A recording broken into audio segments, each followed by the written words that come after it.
Pag-usapan pa natin ang buhay ng puntod caretaker kasama si Mobile Journal Merymon Reyes. Aba, Merymon, paano mo nahahanap itong si Mang Mario? Ang layo nun sa Ligal, Bulacan. Oh. Pero actually, probinsya ko kasi ang Bulacan, So may mga ilan dong semeteryo, may binibisita ako, mag-anak ko, grandparents ko.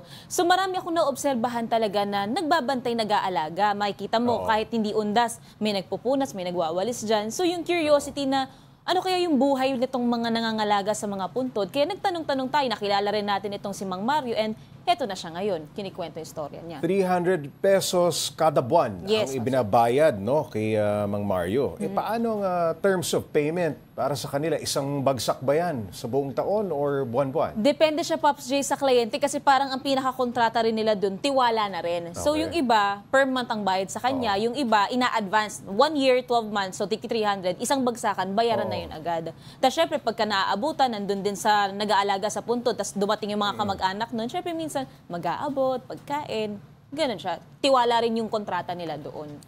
Nakaranas na daw ba siya na merong tumatakas sa pagbabayad? So far, Pops J, wala pa naman. Yung gino-ghosting siya.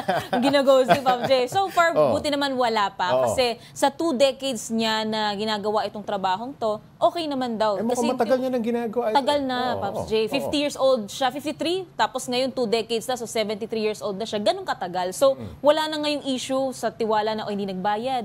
Aasahan ko ba magbabayad kayo? Kasi tuloy-tuloy naman daw yung mga kliyente sa kanya. Bakit sa gabi, nag-i-inspection pa rin siya? Wala ba siyang nararamdamang, alam mo na?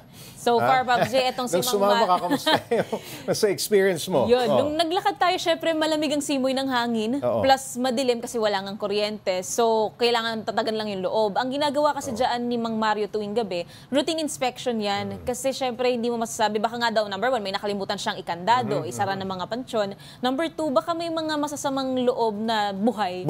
Na may maling ginagawa sa loob ng sementeryo. So, respeto yun sa lugar, respeto rin yun para sa mga yumaong nakahimlay doon. May naikwento ba sa yung mga karanasan siya na hindi niya maipaliwanag? So far, Pops J, si Mang Mario, sabi niya, sana nga raw meron sa kanya kumausap para raw may makakwentuhan siya. Pero yung kanyang pamangkin, yun yung meron, batang babae daw. And medyo kinilimutan ako kasi ang nakwento niya sa amin noon, nakita niya raw yung batang babae nung kinausap ko muna si Mang Mario nung medyo maliwanag pa, na sumunod ata daw sa amin. Kaya sabi ko, talaga po ba?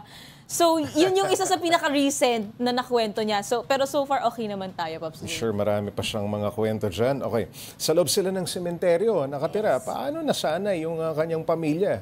Hindi ba sila naasiwa doon sa pagtira sa loob? Okay naman daw. Kasi very strong yung personality rin nitong si Mang Mario at pati yung pamilya niya, may anak din siya. And yung way of living nila since walang kuryente dito, nakikicharge daw sila sa mga kaibigan nila, mga kakilala nila. May tindahan doon sa may tapat ng sementeryo. Doon din siya nakiki-charge kapag kakailanganin. So pagdating naman ng gabi, meron din silang parang solar-powered na flashlight, nagsisilbing ilaw nila. So meron naman silang alternative ways ng pamumuhay doon. Pero may plano ba sina Mang Mario at kanyang pamilya na umalis, balang araw? Actually, Pops J, meron sila ngayong natitirahan din na hindi na siya nasa loob lang ng sementeryo, nasa tapat lang, nasa labas ng gate. So kung medyo safety na rin yung titignan natin, okay din yung lugar na yun. Tatawid na lang siya para silipin yung mga inaalagaan niya na puntod. So okay sila. Alright, maraming salamat, Mobile Journal Merymon Reyes.